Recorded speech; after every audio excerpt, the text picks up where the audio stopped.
내가 당장 응급실 가야 되는데 당장 이 돈이 없다. 혹시 빌려줄 수 있어? 이런 식으로 나오는 거예요. 이 정도는 내가 빌려줘도 되겠다. 네. 혹은 줘도 되겠다. 그쵸. 라고 생각하고 네.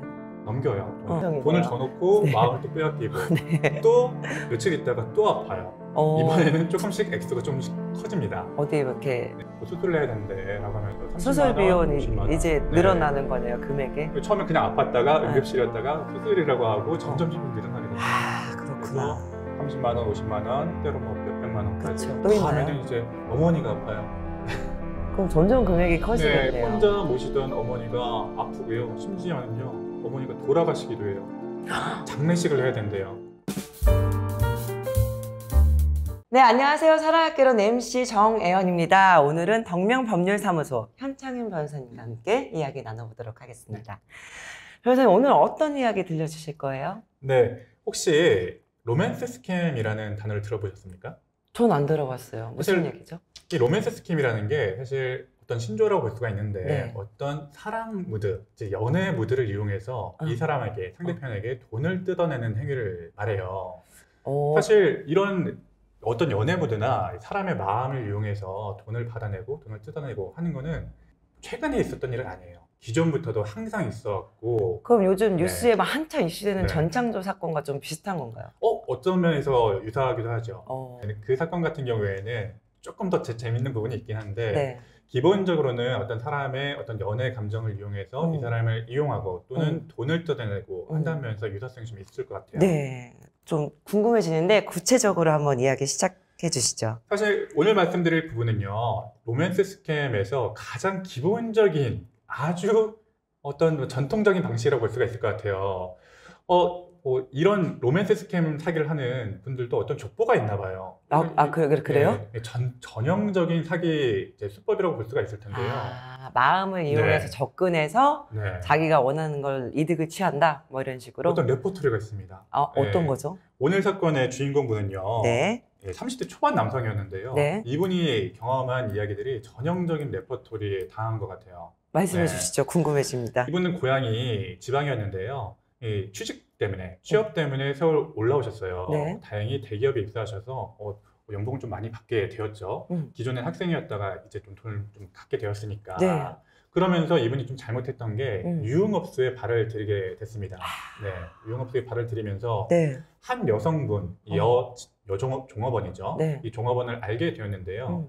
이 작업치는 과정에서 전화번호를 이렇게 주는 경우가 있다고 해요. 네, 소위 말해서 호구 만드는 작업을 하면서 이 전화번호를 주고받는 그런 경우가 있다고 합니다. 그럼 여자 종업원분이 네. 그 상대편 남자를 호구를 만들기 위해서 전화번호를 주는 거예요, 그러면? 이 사람 좀 작업해볼 만하다, 호구 잡아볼 만하다 라고 했을 때 전화번호를 줘서 연락을 시작한다고 해요. 네네네. 이분 같은 경우에도 이런 전형적인 수법에 당한 것인데, 네.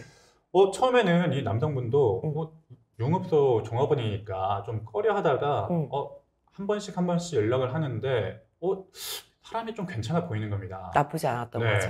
그 전형적인 레퍼토리가 있어요. 네. 사실은 자기가 유흥업소에서 일하게 된 게 부모님이 좀 힘드셔가지고.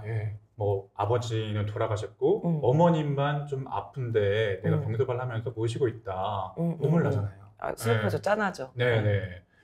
이런 걸 처음 들어보면은 진짜 내가 힘들게 이렇게 일을 하는구나라고 생각이 들 수 있겠죠. 힘들게 진짜 이거 돈 벌어가지고 어머니 모시고 사는구나라고 해서 어떤 연민의 정도 느껴지고, 유흥업소에서 일하는 것을 어떻게 보면은 좀 용인하게도 되고, 그렇죠. 안타깝게 생각할 수 있겠네요. 내가 좀 구제를 해줘야 되겠다 이런 감정까지 드나 봐요. 네네네. 그러면서 이렇게 연락도 반복하고 하다가 갑자기 이 여성분들이 다음 레퍼토리로 가요. 아프기 시작합니다. 아프대요? 네. 이 여성분이 갑자기 아파요. 어디가? 꼭 아파도 주말에 아픕니다. 평일날 안 아파요. 주말 뭐 전날이나 금요일, 토요일 이런 날 아파서 내가 당장 응급실 가야 되는데 응급실은 비용이 좀 많이 들잖아요. 그렇죠. 당장 이 돈이 없다. 어떻게 하지 하면서 혹시 빌려줄 수 있어? 이런 식으로 나오는 거예요. 그 응급실 비용은 그래도 그렇게 막 많은 금액은 아니잖아요. 뭐 10만 원, 20만 그쵸, 원 그쵸. 이 정도 비용이니까 이 정도 금액 정도는 부담 없으니까. 이 정도는 내가 빌려줘도 되겠다. 혹은 줘도 되겠다. 그쵸. 라고 생각하고 넘겨요. 돈을. 그러면은 그 돈을 넘긴 이후부터는 당분간 연애 무드가 좀 조성이 됩니다. 너무 고맙고 아, 오빠 같은 남자 처음이고 어. 이런 식으로 해서 또 홀라당 좀 넘어가게 되는 거죠. 아, 네. 그 어떻게 보면 마음을 빼앗기게 되는 네. 과정이네요. 돈을 줘놓고 네. 마음을 또 빼앗기고 네. 또 며칠 있다가 또 아파요. 이번에는 조금씩 액수가 조금씩 커집니다. 어디 이렇게 네, 뭐 또 다른 어제 그때 했던 게 그때 귀 아팠던 게 알고 보니까 무슨 뭐 수술을 해야 된대라고 하면서 30만 수술 원, 비용이 50만 원. 이제 네. 늘어나는 거네요, 금액이. 처음에 그냥 아팠다가 네. 응급실이었다가 수술이라고 하고 점점 늘어나게 됩니다. 아, 네, 그렇구나. 그래서 30만 원, 50만 원, 때로 뭐 몇백만 원까지 그렇죠. 수술 비용이 그 정도 나오니까. 비용을 이렇게 주면서 또 네. 돈이 온 때는 너무 연애 무드예요. 너무 고맙고 잘해주겠죠. 어, 오빠 때문에 네. 내가 사는 거라고 뭐 이런 식으로 하겠죠. 내가 이렇게 또 넘겼다. 내가 뭐 몸도 안 좋은데 어디 가서 오빠 같은 사람 만나냐? 이렇게 하니까 또 넘어가요. 네. 너무 이렇게 예쁜 사람이 나한테 이렇게 해서 연락해 주니까 너무 고맙고 내가 진짜 잘해봐야 되겠다. 이렇게 생각을 하기도 하고. 네. 그러다가 또 다음 레퍼토리를 갑니다. 다음 레퍼토리가 또 있나요? 다음에는 이제 어머니가 아파요. 그럼 점점 금액이 커지겠네요. 네, 혼자 모시던 어머니가 아프고요. 심지어는요, 어머니가 돌아가시기도 해요. 장례식을 해야 된대요. 그러면은 또 가볼 수는 없으니까. 네. 뭐 지방에서 뭐 어머니가 혼자 계시다가 돌아가셨다. 장례 장례식 치러야 비용으로 된다. 또 몇백만 원 들어간다. 어떻게 하지? 혹시 오빠 빌려줄 수 있어? 일반인 입장에서 부모님이 돌아가셨다는 거는 굉장히 큰일이잖아요. 그쵸. 그래서 내가 안 빌려준다고 할 수도 없고 천의 고아가 나만 믿고 있다는데 어떻게 돈을 안 빌려줄 수도 없고 그래서 또 돈이 갑니다. 제가 듣기로는 네. 거의 수천만 원대까지 간 것 같은데. 그래서 기본적으로 이 정도 레퍼토리가 한 바퀴 돌면은 이미 수천만 원이 털려 나갔죠. 있어요. 네. 조금 더 깊이 빠지면 뭐 1억 원 넘어가는 거 일도 아니죠. 그럼 네. 그 이후에도 이 남성분은 계속 연애를 하셨던 거예요? 연애가 전혀 시작되지가 않았어요. 아, 시작도 안 된 거예요? 네, 한 번도 만나본 적이 없습니다.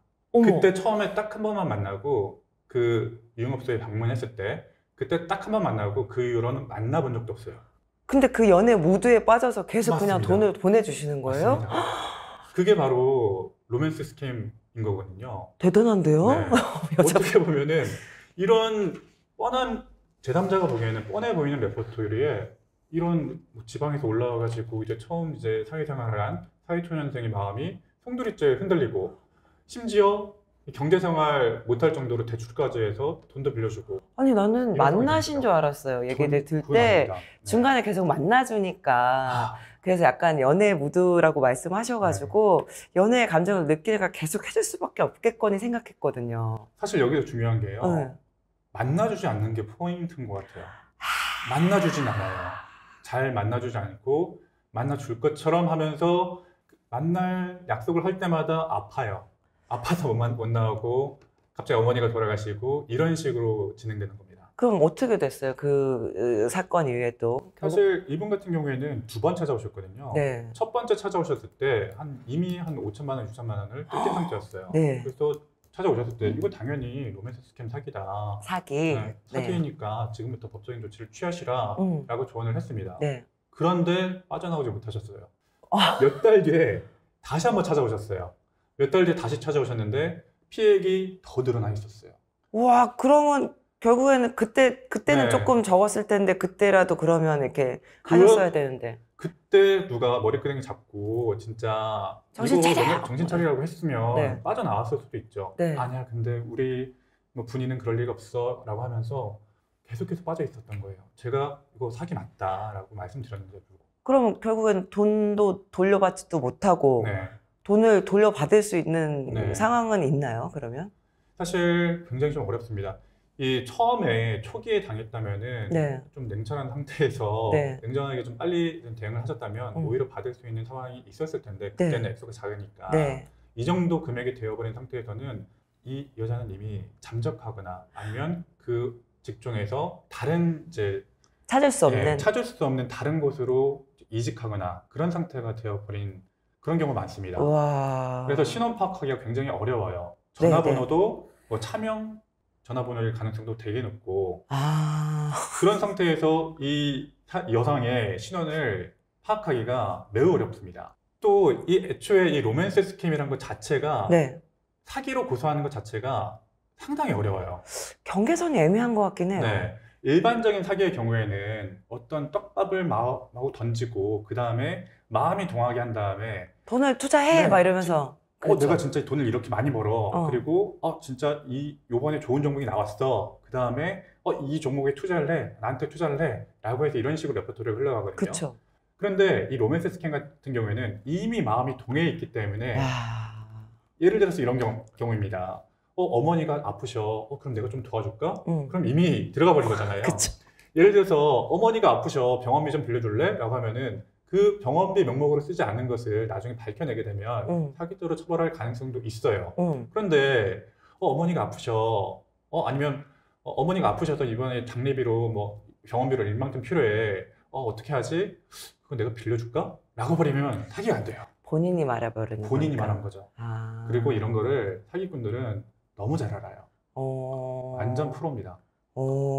완전 법률적인 것도 프로고 자기가 어떤 얘기를 했을 때 나중에 법률적으로 이만큼 꼬투리 잡힐 수 있고 이렇게 처벌받을 수 있고 이걸 너무 잘 알고 있기 때문에 명확하게 알고 계시구나. 그걸 살살살살 피해가지고 남성분을 잘 꼬드긴 다음에 결정적인 그 기망의 기론 비치지 않도록 네. 그런 식으로 이미 다 작업을 좀 쳐놓는 거예요. 네, 네, 그래서 실제 고소했을 경우에 잘 피해가시고요. 고소를 하신다고 하더라도 구성을 잘 하셔가지고 기망으로 보일 수 있는 그 정보들을 잘 모으셔가지고 고소를 하셔야 되세요. 그렇지 않으면 네. 법적인 조치도 취하기 힘들고 네. 민사소송을 하더라도 네. 이거 그때 받은 건데 교제하면서 받은 건데 이런 식으로 피해가기 때문에 민사소송도 나중에 오히려 패소할 가능성까지 생겨버리게 됩니다. 그럼 그분의 이제 결과는 어떻게 됐나요? 이분 같은 경우에는요 2번째 상담을 받으신 다음에 네. 연락이 없었어요. 어머, 진짜요? 네. 첫 번째 이미 수천만 원 피해를 입으신 이후에 그 이후에 2번째 상담 오셨을 때는 빚이 수천만 원 생기신 상태였어요. 와. 빚이 수천만 원 생긴 다음에 그 다음에는 연락을 받지 못했습니다. 그럼 어떻게 되시는지 전혀 모르시는 거네요, 변호사님도? 제가 추측하기로는 아마 어떤 법률적인 조치까지 나아가지 못하시고 결국은 거의 피해자가 돼버리신 거죠. 알겠습니다.